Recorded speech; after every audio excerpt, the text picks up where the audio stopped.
నమస్కారం. 6వ తారీఖున 6 సాయంత్రాన తుక్కుగూడలో కాంగ్రెస్ పార్టీ పెద్ద ఎత్తున పార్లమెంట్ ఎన్నికల ప్రచారం మొదలు పెడుతూ బహిరంగ సభ ఏర్పాటు చేయడం జరిగింది. ఆ బహిరంగ సభకి మన ప్రియతమ నాయకులు కాబోయే ప్రధానమంత్రి రాహుల్ గాంధీ గారు, అఖిల భారత కాంగ్రెస్ కమిటీ అధ్యక్షులు మల్లికార్జున్ ఖార్గే గారు, ఇతర ఏఐసిసి పెద్దలు రాబోతున్నారు.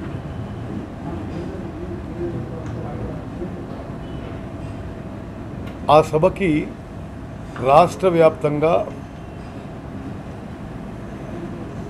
లక్షలాది కాంగ్రెస్ కార్యకర్తలు, అభిమానులు, శ్రేయోభిలాషులు అందరూ రావాలని మరోమారు నేను ఆహ్వానిస్తూ, ఈ సభలో అఖిల భారత కాంగ్రెస్ కమిటీ ఈ పార్లమెంట్ ఎన్నికలకి మేనిఫెస్టో ఆవిష్కరించబడుతుంది.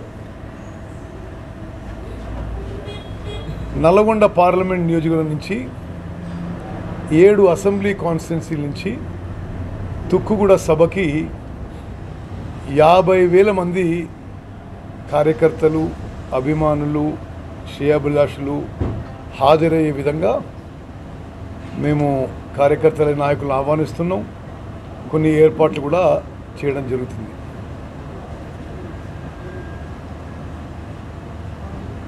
దగ్గరున్న కాన్స్టిట్యున్సీస్ నుంచి సుమారు ఒక్కొక్క నియోజకవర్గం నుంచి 10,000 మంది, కొంత దూరం ఉన్న నియోజకవర్గం నుంచి 5,000 మంది, మొత్తం నల్గొండ పార్లమెంట్ నియోజకవర్గం నుంచి 50,000 మందిని తుక్కుగూడ సభకి మేము హాజరయ్యే విధంగా ఏర్పాట్లు చేస్తున్నాము. దానికి అనుగుణంగానే నిన్న మధ్యాహ్నం హైదరాబాద్లో నా ఆధ్వర్యంలో నల్గొండ పార్లమెంట్ నియోజకవర్గం సంబంధించిన ఎమ్మెల్యేలు, డిసిసి ప్రెసిడెంట్స్, పోటీ చేసిన అభ్యర్థులు అందరితో నిన్న మధ్యాహ్నం సమావేశం ఏర్పాటు చేసినాం. నిన్న సాయంత్రం కోదాడలో ముఖ్యులతో సమావేశం ఏర్పాటు చేసినాం. ఈరోజు ఉదయం హుజూర్నగర్లో ఏర్పాటు చేసినాం. ఇప్పుడు సూర్యాపేట కాన్స్టిట్యున్సీలో మరి డిసిసి ప్రెసిడెంట్ గారు, పెద్దలు, మాజీ మంత్రి వారితో కూడా చర్చించడం జరుగుతుంది. బీజేపీ గత 10 ఏళ్లలో ఏమీ చేయలేదు. నేను మొన్న చెప్పిన విషయాలు కొన్ని మీకు రిపీట్ చేస్తున్నా, ఎందుకంటే ఈ సందర్భం కాబట్టి. బీజేపీ పార్టీకి దేశాన్ని మతపరంగా విచ్ఛిన్నం చేసి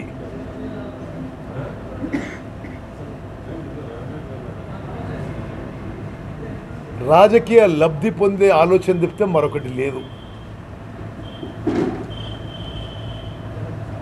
దేశాన్ని హిందూ ముస్లింగా విభజించి రాజకీయ లబ్ధి పొందే ప్రయత్నం. కానీ నిరుపేదలకి ఇబ్బంది పడుతున్న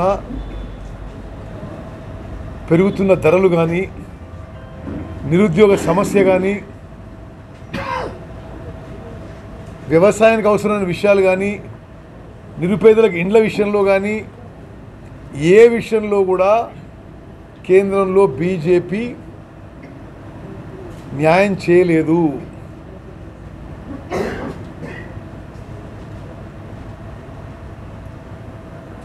కొన్ని విషయాలు వాళ్ళు చెప్పిన విషయాలు మీకు రిపీట్ చేస్తున్నా. నిరుద్యోగ సమస్య తీర్చడానికి సంవత్సరానికి 2 కోట్ల ఉద్యోగాలు, కొత్త ఉద్యోగాలు సృష్టిస్తామన్నారు. అంటే ఇప్పటివరకు 20 కోట్ల కొత్త ఉద్యోగాలు సృష్టించాలి. కొత్త ఉద్యోగాలు సృష్టి దేవుడెరుగు. ఉన్న ఉద్యోగాలు కూడా పోయినాయి నరేంద్ర మోదీ బీజేపీ ప్రభుత్వంలో.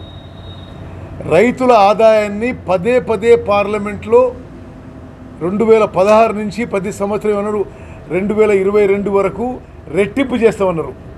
రెట్టింపు కాదు కదా, రైతుల ఆదాయం సగానికి పడిపోయింది. రైతులకి మద్దతు ధరకి చట్టబద్ధత కల్పిస్తామన్నారు, కల్పించలేదు, మోసం చేసిండ్రు. హౌసింగ్ ఫర్ ఆల్ అన్నారు.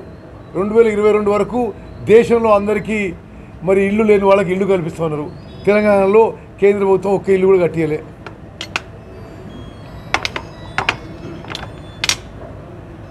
ఆంధ్రప్రదేశ్ రీఆర్గనైజేషన్ యాక్ట్లో ఉన్న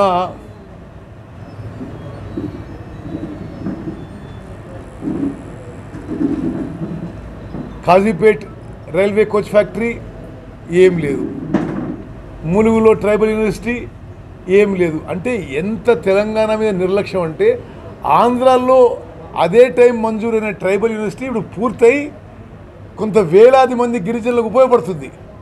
తెలంగాణలో నిర్మాణం కూడా మొదలయ్యాలి. బయ్యారం స్టీల్ ఫ్యాక్టరీ అంతే.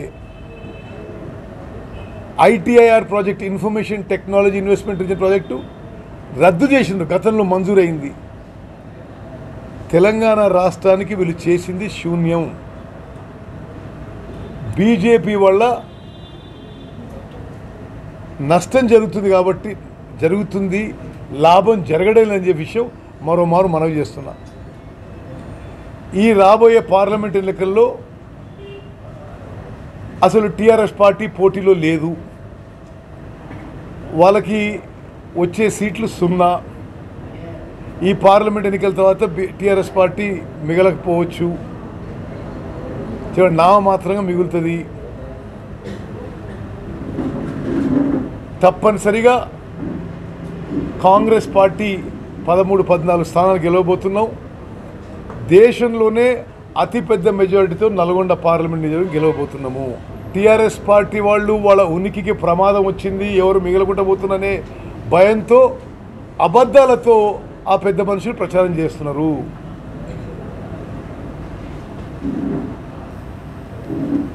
రాష్ట్రంలో ఎన్నడూ లేని విధంగా 7,149 ప్రొక్యూర్మెంట్ సెంటర్సు మేము స్టార్ట్ చేస్తున్నాము. కొన్ని మొదలైనవి, కొన్ని మొదలవుతున్నాయి. ఒక్క గింజ కూడా ఎంఎస్పి కంటే తక్కువ ధరకి కొనుగోలు చేయకుండా సిస్టమ్ తీసుకొస్తున్నాము. ఎవరైనా సరే, వ్యాపారులు కానీ రైస్ మిల్లర్లు కానీ ఎవరైనా సరే కనీస మద్దతు ధర కంటే తక్కువ ధరకి ధాన్యాన్ని కొనుగోలు చేస్తే కఠినమైన చర్యలు తప్పవు. ఇది ప్రొక్యూర్మెంట్ విషయంలో. కరెంటు విషయంలో మొన్న సూర్యాపేటలో మీ అందరు సూచన జరిగిందో, జనరేటర్ మీద నడుస్తున్న దాన్ని కరెంటు ఫెయిల్ అయితే ప్రభుత్వాన్ని బదనాం చేసే ప్రయత్నం చేసిండ్రు. కొంత 10 ఏళ్ళు ముఖ్యమంత్రి ఉన్నాయన ఈ స్థాయికి దిగజారొద్దని చెప్పి మేము సలహా ఇస్తున్నాం. రాష్ట్రంలో అన్ని రంగాలకి మా ప్రభుత్వం 24 గంటలు కరెంటు ఇస్తుంది, కట్టుబడి ఉన్నాము. గతంలో ఎన్నడూ లేని విధంగా ఈరోజు విద్యుత్ డిమాండ్ పెరిగినా రాష్ట్రంలో ఒక్క నిమిషం కూడా ఎక్కడ కూడా పవర్ కట్ ఉండదు.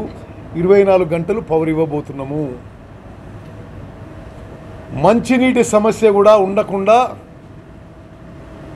అన్ని చర్యలు తీసుకుంటున్నాము.